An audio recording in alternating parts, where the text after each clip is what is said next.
Singapore, an exotic tropical metropolis where East meets West. This former British colony has grown into a cutting-edge global financial centre. But in amongst the modern skyscrapers and radical architecture, there's one place where traditions still reign supreme.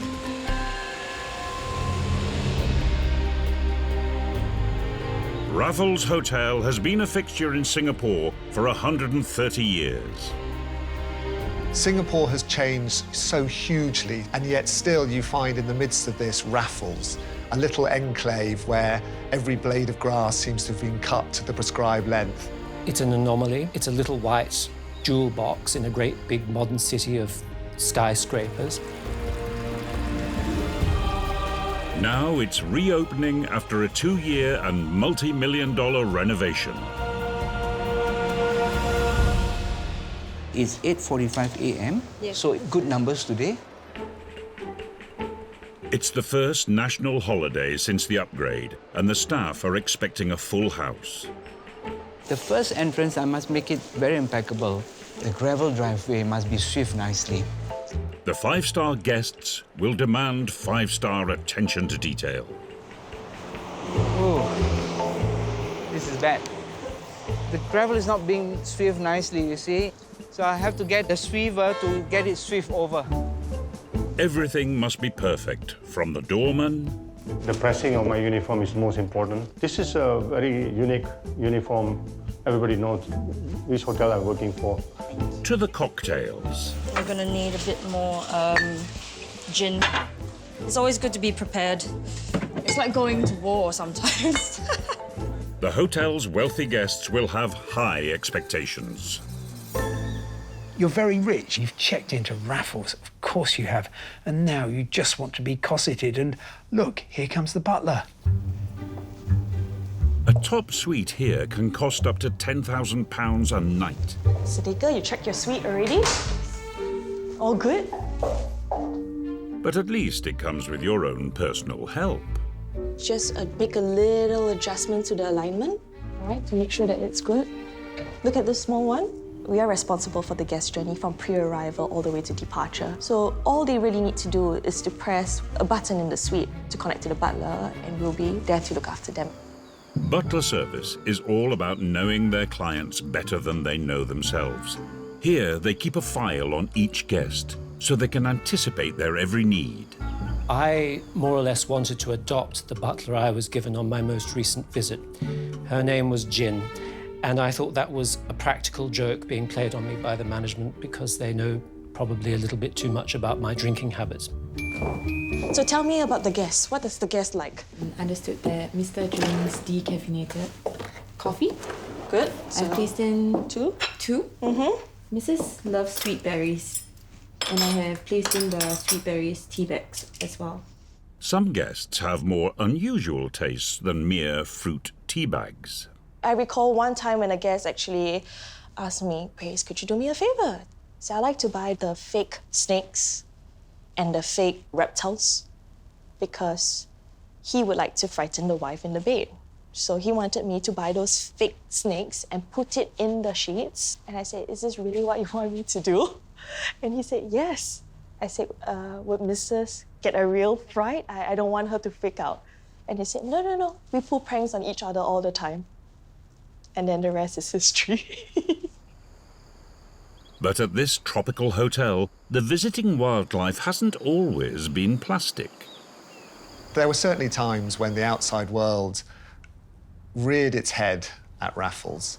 One of the most famous times was when a tiger was discovered underneath the billiard room. Singapore had once been a jungle island, but by the early 1900s, the locals thought they'd seen the last of any tigers. That was until one escaped from a travelling circus and checked straight into Raffles Hotel. This is the famous site, the bar and billiard room. The first building was an elevated building, and under the building is meant for storage of your empty bottles and your boxes. Of course, the staff were very frightened when they saw the tiger. reported to the manager of the hotel. There used to be a school here. The principal was a British and a sharpshooter. He grabbed his rifle. When he ran across the road, he realized he was still in his pajamas. There was no time to go back. So they told him, sir, under the building. He fired 3 shots at the tiger. Was the tiger dead? No, he missed. He felt very embarrassed, you know. He said, I might save my reputation. He loaded his gun, and this time, the tiger turned and faced him. And true to his reputation, he fired between the eyes. Over a century later, with its teak furniture and whitewashed walls, it still retains the style of an exotic colonial outpost. Here's somewhere that feels very British, but it's this interesting mix of the presence of the old colonial power and the beautiful wilderness of Singapore. But this bastion of Britishness wasn't built by the British. Raffles was created in 1887, but began very, very modestly. It was a simple bungalow down on the seashore, run by 4 Armenian brothers. The Sarkis brothers were among many astute entrepreneurs drawn to the fast-growing colony of Singapore. The Sarkis brothers already had a property in Penang, and they saw this as the next stepping stone in their group of hotels. To attract the British, they named it after the founder of modern Singapore, Sir Stamford Raffles. Almost from the off, Raffles was incredibly successful. Singapore was booming, people were coming through on the way somewhere else, and with all those guests, the Sarkis saw a need to expand, and slowly the hotel developed into the hotel we know today. In 1897, the brothers knocked down the original bungalow and replaced it with the main building. The only hotel on the island to install electric lights and fans. Singapore had its very first luxury hotel. It soon became the destination of choice for the rich and famous. Raffles has been blessed with an almost unbelievably long, glamorous list of household names. Nelson Mandela, Charlie Chaplin, Ava Gardner. Hollywood royalty and royal families from around the world have all stayed here. Everybody went to Raffles. It was the place you go to. One of the longest-serving staff members, Leslie Danker, has an enviable autograph book.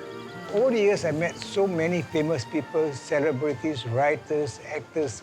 They all came here. I met Sting, Anya, Diana Krall, Vanessa Mae, Donnie and Marie,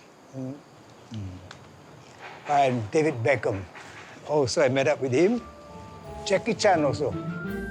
And the real big spenders get the presidential suite.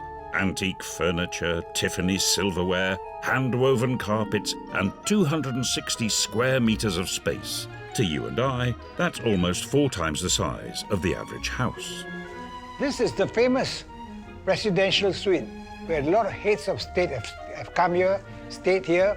But I'd like to mention the Queen of England. She came here, and I had the privilege of meeting up with her. And she was such a pleasant and nice lady. It was the greatest moment of my life. But there's more to Raffles than meets the eye. Coming up, how the hotel's civilized appearance conceals a racy past. I'm spending $1,000 a night. Of course, I will behave as badly as I like. And the day showbiz royalty went ape.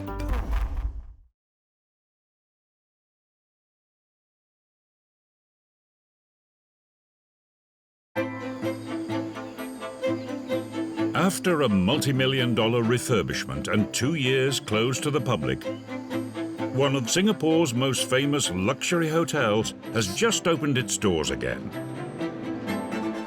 You're all ready? My first visit to Raffles, I was a very spoilt little boy. I went there when I was 8 with my family. It was really love at first sight. Pulling up outside Raffles is always a gorgeous moment.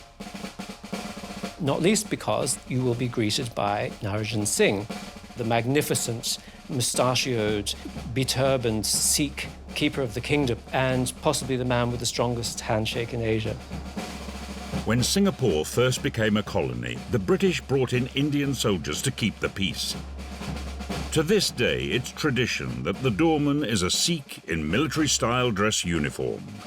I suppose there's one aspect of Raffles I feel uncomfortable about, and that is that it seems to say colonialism, it's still here. It's the fact that the British brought their own staff, Sikhs from India, the fact that you were really not going to meet any Chinese people or Malays in Raffles. It was all going to be one's own kind. Fortunately, now it is a very diverse, very multinational place. I feel very proud because they want to take pictures for memories. They go home. They've been to Raffles Hotel, and they also can buy a toy of doorman at the Raffles gift shop. It's not only just a toy now, they also have umbrellas. Whatever they make, they always give me one of the thing as a gift, as a present. The problem with some of the iconic hotels is that they feel they have to really modernise, but actually there are a million different modern hotels. What they've got to do is celebrate their history and keep that nugget that made people fall in love with them. The thing with Raffles is, even though to some extent we should find that colonial past very awkward, it feels like a sort of Disney version. It's like this sanitised, acceptable face of colonialism. And therefore, I think for a lot of people, they don't really think about the history attached to it. They just soak up that atmosphere and the ambience of it. Yeah, take care. Today, people are queuing up for a taste of history in the famous Long Bar. So this here is a 25-litre barrel of gin. Now, the reason why we get it sent to us in such big bulk is because we actually go through quite a lot of gin. Early visitors to the colonies drank gin to mask the taste of the quinine they took for malaria. Modern patrons can't claim the medicinal benefits, but the demand for gin remains high. You can imagine the amount of waste we produce in terms of glass bottles if we were to keep getting our ingredients sent to us in bottles. Don't give away all our secrets. Bars are so important in Grand Dam hotels, and the Long Bar is just famous worldwide. It's one of those things you've got to tick off your bucket list. 11 o'clock, doors are open, guys. Let's do this. Woo! Husband doesn't drink, but that's okay. I'll have 2 at least. But in the early 1900s, women would not have been seen drinking alcohol in public. They could sit in a bar and have a cup of tea or a juice, but they were not allowed to have alcohol. If a gentleman wanted to buy a lady a drink, there was nothing much he could do. There was a very, very smart Chinese barkeeper, Mr. Nyam. He learned that ladies should not be drinking alcohol in public, but he knew from his clients that some of them would very much like to. Right, we're going to start with 30 mils of gin. He invented a brand new cocktail. Just a touch of the cherry liqueur, 10 mils. The orange curacao. A blend of 9 ingredients. We have pineapple juice. But this fruit concoction packed a punch. It was a very dangerous weapon called the Singapore Sling.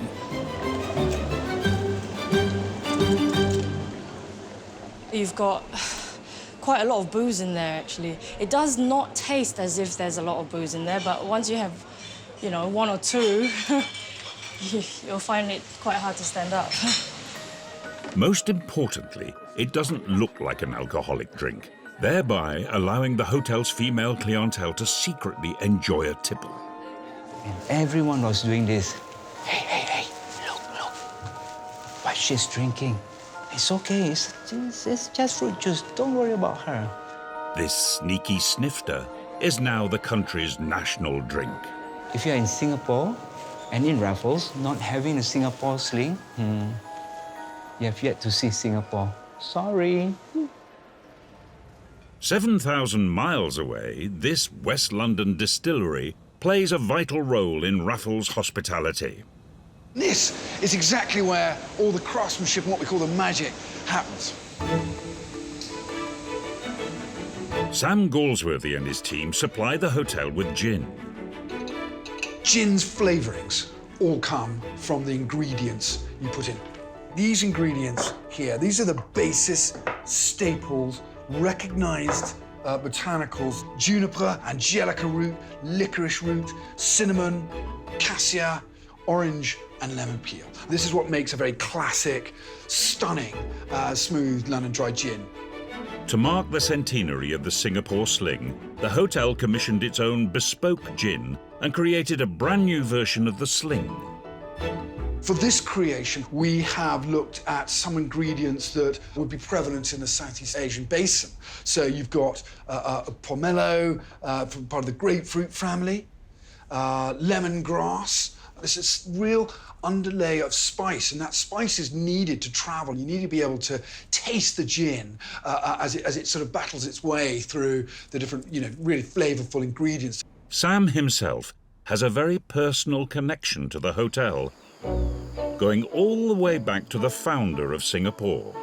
So my name isn't actually Sam, my real name is actually Stamford, and that was the name after Sir Stamford Raffles, my great-great-great-great-great-uncle. Raffles worked for the East India Trading Company. He recognised that Singapore, with its natural deep harbour, could become an ideal trading post in the Far East. In 1819, a treaty was signed and Singapore was open for business. Singapore, at the end of the 19th century, was bustling, it was busy. There were ships with masts everywhere you looked. Since then, Singapore has become one of the most important commercial hubs in the Eastern Hemisphere, and its port is now the second busiest in the world. All the world convenes here. There are 100 cultures in Singapore. It's a meeting place. It's a melting pot.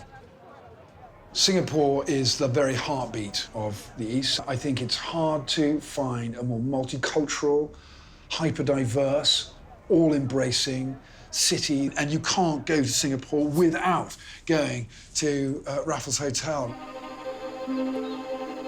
Author Somerset Maugham wrote that Raffles stood for all the fables of the exotic East, but its past was sometimes as hot and humid as the island itself. Raffles' reputation has actually changed a great deal over time, and much more than people would realise. In the early 1900s, the hotel was a haven for the first wave of expats. Not always the classiest of characters, they lounged around the veranda at the front of the hotel, looking out for any women that went by. This spot soon became known as Cad's Alley. Raffles was the meeting point of the society in Singapore. Now that sounds very high society, but not as elegant as one would like to imagine. We're talking about rubber planters and palm oil planters. People who were living by themselves, often in the jungle, tough life, and they came to Raffles to live it up and to probably get into mischief. As Singapore grew and more travellers stopped off here, it was fast getting a reputation as a party town. Travelling through the tropics was really very onerous.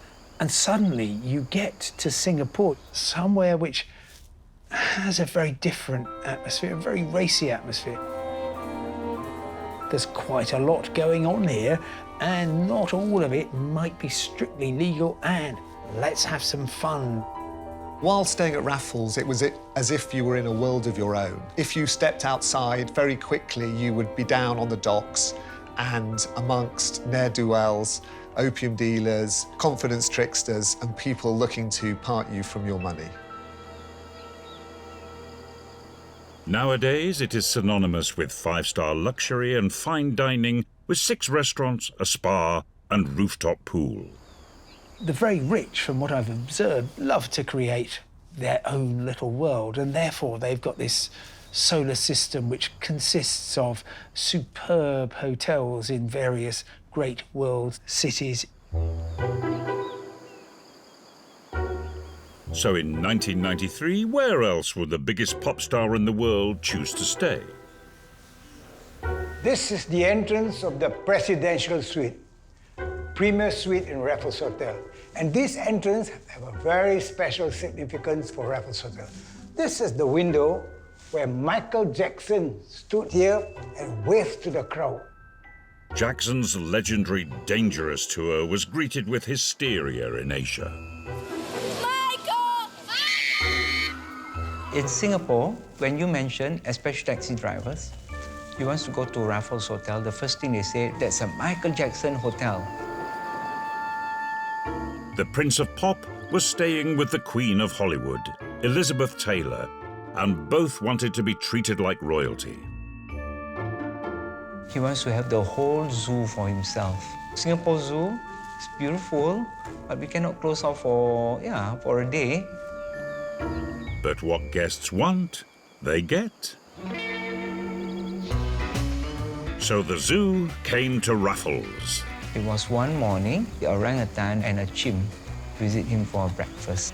Then after that, they went to the swimming pool with the orangutan and the chimp to have an ice cream. That was really, really something. Okay, and this is a famous photo I always admire. I met up with Michael Jackson and also took a photo with him. It's not easy to have a photo, but I managed to do it. Coming up, behind the scenes at Raffles. There are so many craziest things that they ask us to do.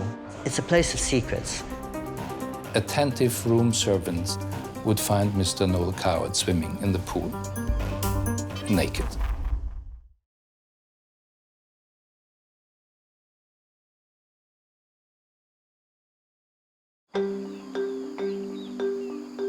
Raffles Hotel on the tropical island of Singapore has been putting up the rich and famous in grand style for 130 years. Hello, good afternoon. Please, welcome. It's quite humid out there. Yeah. There are no hotel rooms here, but 115 luxury suites, each with its own veranda overlooking one of the hotel's 7 gardens. However, most visitors head straight for the bar. I need to cut more pineapples. To help make up to 1,000 Singapore slings a day, bar manager Priscilla has a little helper. Our very own Raffles sling shaker machine.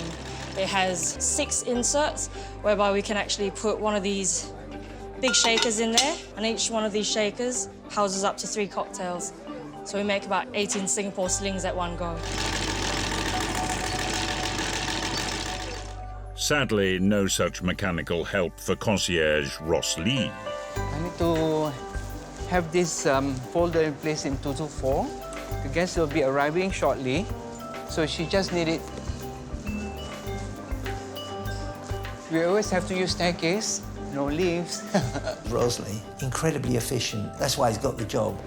He's been there for at least 30 years. With over half of its bookings coming from returning guests, it seems it pays to go the extra mile. I walk like 12,000 steps in the hotel, maybe 12 to 15,000. Plus walking home, it'll be about 27,000 steps per day. I think all great hotels have a lot of things in common, but it's a little bit like saying tennis players all do roughly the same thing. They do, but there are some tennis players who are better than others. Princess? Princess? Madam? Yeah. The specific nature of Raffles' greatness, I think, is a little bit like that sort of difference. It's almost invisible, and yet you are aware of it when you experience it. Oh, wow, that's nice. And wow, that's a very nice family picture you have. Thank you very much. Thank you. Have a great day. Thank you very much for coming by. There's one time that most craziest thing was she lost her 1-carat diamond ring. We searched everywhere. I did. We actually vacuumed off the whole of sewage treatment. We did it. We couldn't find it.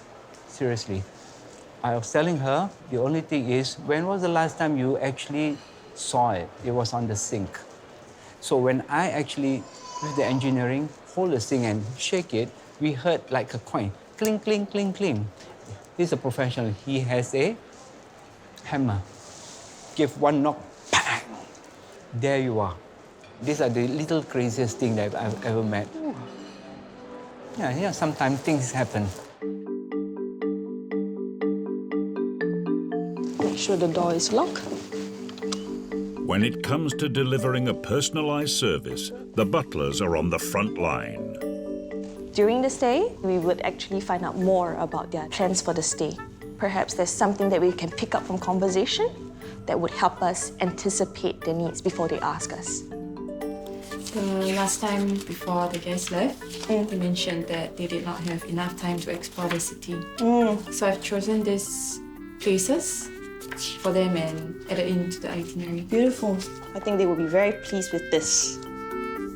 They are stewards of this iconic establishment. And I can remember as an 11, 12-year-old, there on the telephone was a button that said butler. And, you know, I pressed it and this impeccably dressed man arrived at the door and asked how he could help. And my father said, no, we don't need you, it's all right, thank you very much indeed. And he went away and I pressed it again and he came back. I must have done it 3, 4 times. And the man looked as pleased and delighted to be there the 5th time as he did the 1st.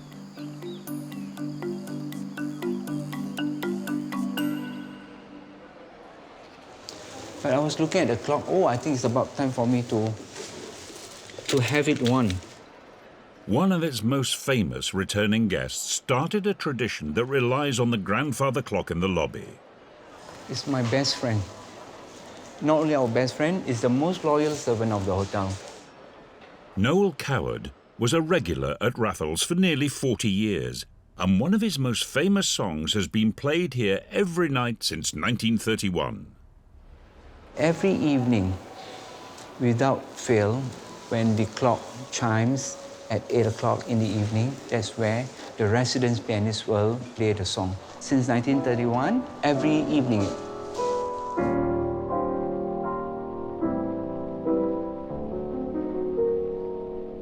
I'll see you again whenever spring breaks through again. So many world-famous authors have stayed here that its writers' bar was established in tribute to them. Raffles has always been irresistible to writers like catnip. Writers like Kipling, Jan Morris, and John le Carré, they'd all come here. So I came here in a spirit of pilgrimage.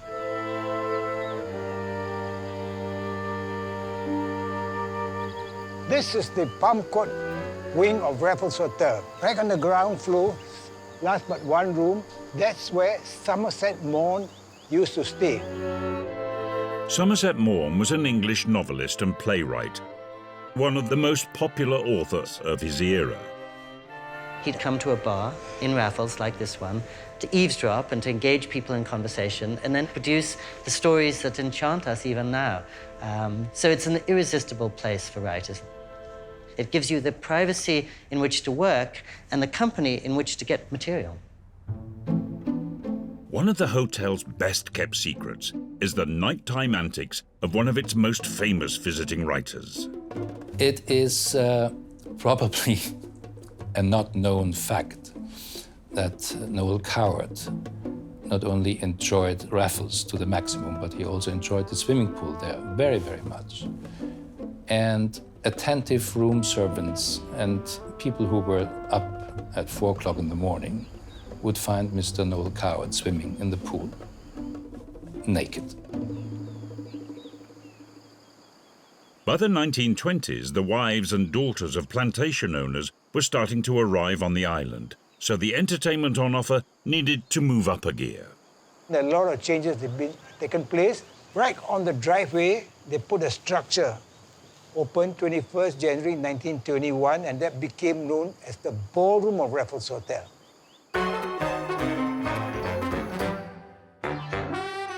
Despite the searing heat, strict rules of dress were observed. People were not travelling with simply an overnight bag. They came with steamer trunks. So when they set up at Raffles, they had the full outfit to dress up to the nines for dinner and really to have an amazing time. If someone stepped onto the dance floor in the wrong attire, the orchestra would stop playing, and they would be asked to leave the floor. But beneath this semblance of civility, the hotel was a hotbed of debauchery. Raffles, I think, has had its quite raffish moments. I think it has been a very racy hotel in its time. With their husbands left minding the shop on the plantations, the wives came here looking for some extramarital fun. Pairings on the dance floor would often lead to the bedroom. You know, the concept of diplomatic immunity, well, in a lot of these fabulous hotels, people feel they have a guest immunity. I'm spending $1,000 a night. Of course, I will behave as badly as I like. Quite often, in a intimate manner, dare I say it. Of course, what happens in Vegas stays in Vegas, but what happens in the Ritz, in the Balmoral, in Raffles, stays in those places. Everyone's very discreet. Arshak Sarkis was happy to turn a blind eye to this lucrative bed hopping. He told a guest there is just one rule. At 6 a.m. we ring a bell and you all go back to your own rooms. The 20s and 30s were golden years. But the party couldn't go on forever. Coming up, Raffles under enemy attack and threatened with closure. Why have we got this hotel on this particular space? That's worth $1 billion. Let's put something else there instead.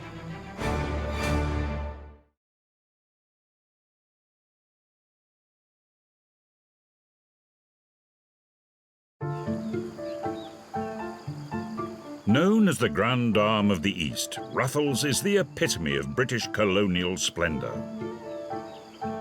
Raffles was founded during what's known as the high noon of empire. This really was a time when Britain ruled the waves. But Britain needed to be able to defend its territories from attack. In 1938, as the clouds of war gathered in Europe, a £65 million naval base was opened on the north coast of Singapore. When war broke out, the colonialists were confident that with such a large military presence at hand, Singapore would remain secure. There was very much a feeling that Singapore, at the outset of the Second World War, was impregnable and would have been safe from any sort of invasion. The Japanese very rudely put paid to that notion, and in one of the biggest, most shocking defeats in British military history. Here already. Ack gunners are in action. 23,000 Japanese soldiers advanced rapidly across the island in a brutal onslaught. At Raffles, famously, the band played on. Dancing at Raffles was something that went on regardless. The band must play on. So even when the Japanese troops were advancing across onto the island, they carried on dancing behind the blackout blinds until actually the hotel itself was taken over by the Japanese. Singapore was taken by the Japanese in 1942. They took Raffles at the same time. It wouldn't be completely out of the question to say Raffles was one of the places where empire died. The fall of Singapore was a devastating blow for the Allied forces. Singapore spent 3 horrific years under a brutal Japanese occupation. The hotel was taken over as enemy property and became, instead, the resting place for Japanese officers. Arathun Sarkis, the then general manager, and many of his staff were kept on by the Japanese to run the hotel. At the end of the Second World War, Japan faced defeat, and its guests, the Japanese officers, many of them felt that it was more honourable to commit suicide than to face that defeat. So what we believe is that some of them took their lives while staying at Raffles. It was only when the war was over that one of the long-buried secrets of its loyal staff was revealed. Now, this is the area of special significance because the Japanese invaded Singapore. And the faithful waiters knew that the Japanese will take souvenirs out of the country. The waiters buried the most valuable silverware in the garden. A very famous silver wagon. It's very heavy, made of silver. And these faithful waiters remembered the spot After the Japanese surrendered in 1945, 12 September, they dug up, refurbished again, and we used at that time, the Raffles Grill. Luxurious, romantic, and comfortable. Post-World War II, it was as popular as ever among the well-heeled. In the decades that followed, Singapore changed beyond recognition. The reclaimed land in front of the hotel was built on, and modern tower blocks sprung up around this former beachfront bungalow. It used to be sea in the front, where you see the cars are moving. Facing to the front was the beach. But as the 20th century drew to a close, the Grande Dame was a rather tired old lady, and its faded grandeur was no longer in vogue. It was very tired, it was very jaded, a little bit shabby. It wouldn't be difficult to find people who would be critical of the downhill slide the hotel may have taken at that time. Struggling to compete with glossy high-rise hotels and sitting on a large plot of what had become valuable land, the hotel was under threat of demolition. Sooner or later, people will decide, how much is this real estate worth? Why have we got this very attractive, very fetching, but low-rise hotel on this particular space? That's worth $1 billion. Let's put something else there instead. Its fortunes changed when, in 1987, the Singapore government declared it a national monument. With its protected status ensuring its future, investment followed. And in the past 30 years, hundreds of millions of pounds have been spent restoring it to its former glory, preserving areas like the world-renowned Tiffin Room. I think it's one of the oldest restaurants in the world, I would say, because it's more than 100 years of history.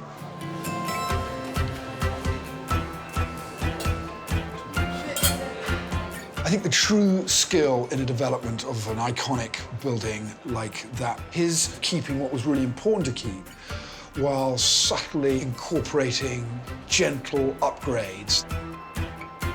Raffles has even adopted a few technological advances. All controls have been tested, right? That's right. But the button? Button? This is actually a guest room management control system. It actually operates the lightings, the curtains, the temperature, and the television. Because whenever we have any of our guests coming in looking for the, say for instance, boutique, we can just show it to you. Just press. I have a cranky old friend who likes to say that he dislikes all change, especially change for the better. And I think where Raffles is concerned, I used to feel the same, but having seen how well the place has turned out, I no longer feel quite like that. Modern, beautiful, I love it. The hotel has come a long way from the beachfront house. The newly renovated atrium lobby has a chandelier with 8,000 crystals suspended over a white marble floor. Morning, ma'am. Morning. How may I assist you? Oh, they said I could just come in and have a look. I can show you around 1 second. okay. Yeah, please. I've come here today because I stayed here in the end of 1974, 75 with my husband on a honeymoon. And we stayed at the old Raffles Hotel. And so I've come back to see what they've done. So it's completely changed the time you stay and now different. Yes. So this is where you have the high tea. It's not a place where people come on business so much or casually. They come here for important moments, and the weight and the privacy of those moments is all around us. And now the next generation of staff are being trained to look after all its future guests. When you're welcoming the guests, right? Welcome to Raffles Hotel Singapore.